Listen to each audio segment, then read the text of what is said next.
Good morning, everybody. It's Tuesday, April 30th, 5:28 a.m. Central Time.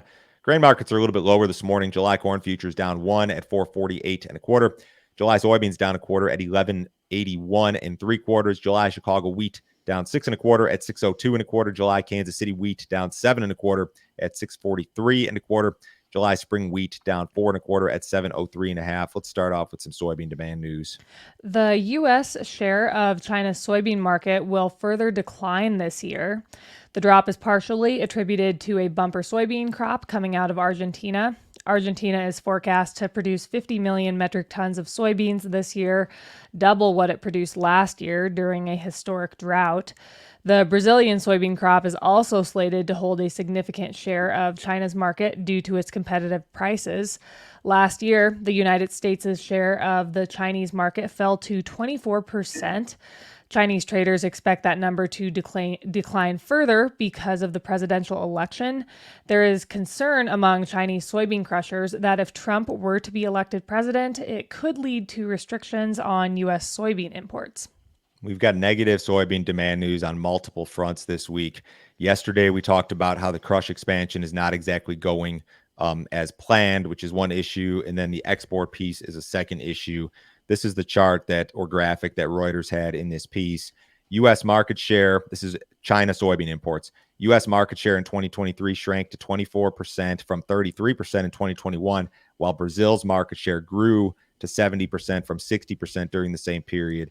When you look at your big three soybean producers, one of the issues here is that Argentina had a crop failure last year. They were 25 million. They're going to double output in Argentina or close to it this year. The soybean export pricing dynamics, we've all been made aware that U.S. soybeans are just overpriced on the export market. USDA continues to project that one, exports are going to be kind of soft, and two, crush is going to be really, really good. And I don't disagree with the crush piece. But the stuff that we talked about yesterday, a lot of the projects that had been planned have now been kind of halted, and stuff that hadn't been started may not actually be completed anytime soon.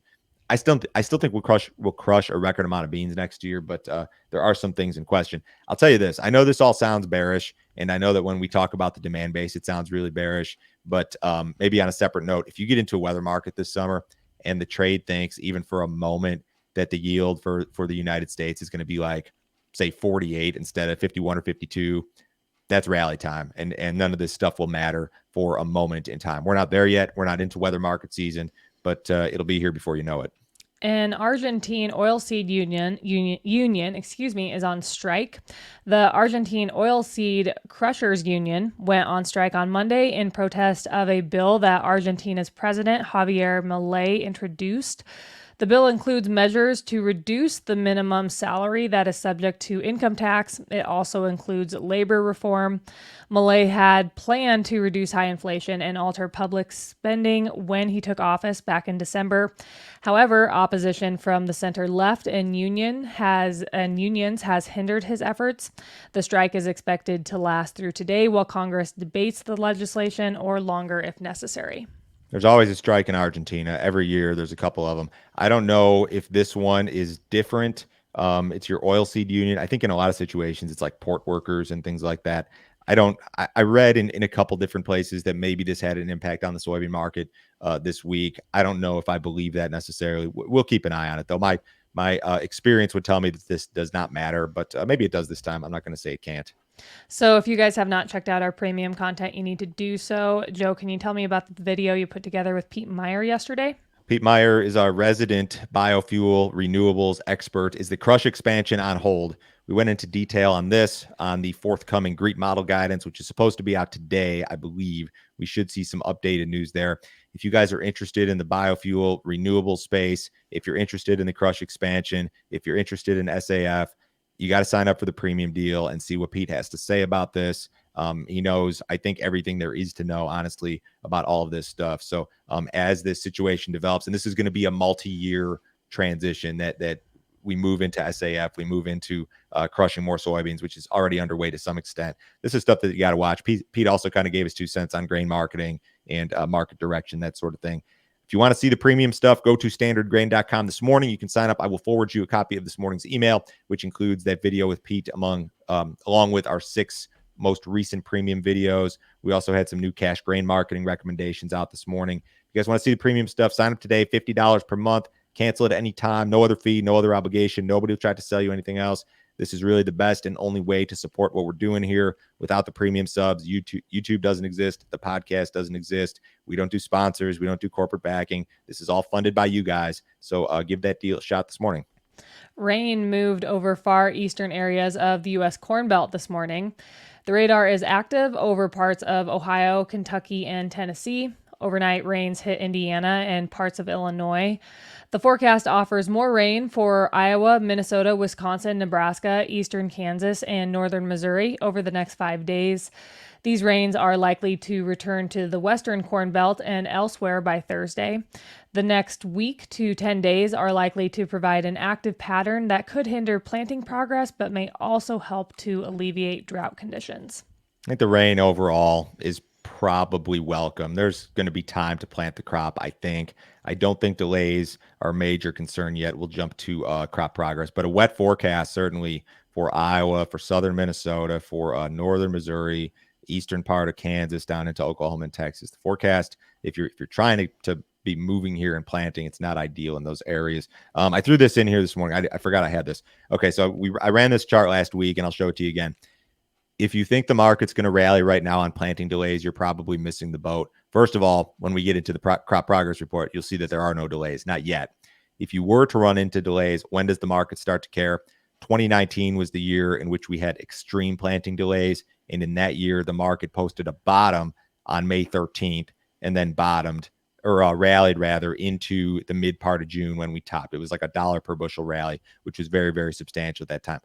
I don't think this is happening this year. I don't think this is on the table. But if you were to run into some extreme situation where it keeps raining, it doesn't stop, this is maybe what you could expect in regard to timing. Every year is different, but that's probably your best analog for an extreme situation, which again, it's not what I'm predicting. I don't believe that's going to happen. But if it did, maybe this is how it could look. U.S. corn planting is ahead of schedule. The crop was 27% planted nationally as of Sunday, compared to 22% on average and 12% the prior week. States that are 30% planted or better include Iowa, Kansas, Kentucky, Minnesota, Missouri, North Carolina, Tennessee, and Texas. States with 10% planted or less include Colorado, Indiana, Michigan, North Dakota, Ohio, Pennsylvania, and Wisconsin. Soybean planting was reported at 18% complete nationally versus 10% on average and 8% the previous week. States that are 25% planted or better include Arkansas, Illinois, Iowa, Louisiana, Mississippi, and Tennessee. States with 10% planted or less include Indiana, Michigan, Nebraska, North Dakota, Ohio, and South Dakota. So as I mentioned, as of right now, there are no delays. Not really. Indiana's a little bit behind, 8% done with corn versus 13 on average. Illinois is right on par with their average for corn planting at 25. And then your western Corn Belt areas that are going to be wet are ahead of schedule. Iowa's 39% done with corn versus 28 on average. Minnesota's 30% done versus 18 on average. So I don't see an issue right now. Your national numbers and most of your state numbers way out ahead of schedule. What about winter wheat conditions? As of Sunday, the crop was rated 49% good to excellent nationally versus 50% last week and 44% on average. The rating was in line with analysts' expectations and was the highest rating for this time of year since 2020. The crop was rated 16% poor to very poor, which was steady with the previous week. The crop is 30% headed nationally versus 17% last week and 21% on average. The U.S. spring wheat crop is 34% planted versus 15% last week and 19% on average. Yesterday, we saw a fairly sharp decline in the SRW wheat market, and that may have to do with the idea that ratings are very good. You're 70, 80, almost 90% good to excellent in Illinois. Illinois is 87% good to excellent wheat. The problem, if there is one, is in HRW wheat country in the Southern Plains. Kansas is only rated 31% good to excellent. That's down from 36 last week. Oklahoma's 46, down from 49. Colorado's 46, down from 51. And the forecast, they missed the rains over the weekend largely in HRW wheat country. And the forecast is kind of spotty, like maybe some areas of central Kansas, some of, say, southern Nebraska, maybe parts of these areas of Colorado will see some rain, but a lot of it's going to miss out. So I wouldn't be surprised to see a further decline in HRW wheat country in particular as we move forward here. What else do we got? Shipments? Yeah, we sure do. U.S. corn shipments declined last week. USDA reported that 48 million bushels of corn were inspected for export during the week ending April 25th. The print was down 26% from the previous week and down 19% compared to the same week last year. Soybean shipments were soft at 9 million bushels. Shipments were down 44% versus the prior week and down 39% compared to the same week last year. Wheat shipments were reported at 18 million bushels, up 6.9% from the previous week and up 32% versus the same week last year.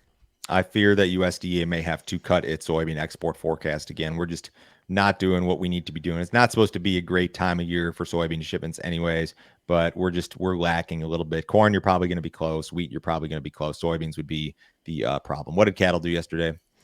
They were mostly lower yesterday. Feeders were down an average of 42 cents. Live cattle were down an average of 67 cents, except for 77 cents higher in the April contract. We did have an interesting announcement come out from USDA yesterday. The agency will start collecting samples of ground beef at retail stores in states with confirmed cases of bird flu in dairy cows to test the meat for bird flu. This announcement came out after the close. It came out at 4 o'clock. So it's anyone's guess today how that announcement will impact the markets. Interesting. Okay. Outside markets here on Tuesday, U.S. dollars up just a little bit. Stocks are flat to marginally lower. Bonds off just a little bit. Crude oil is up 25 cents in the June WTI at 82.88. Have a great day, guys. We'll talk to you on Wednesday.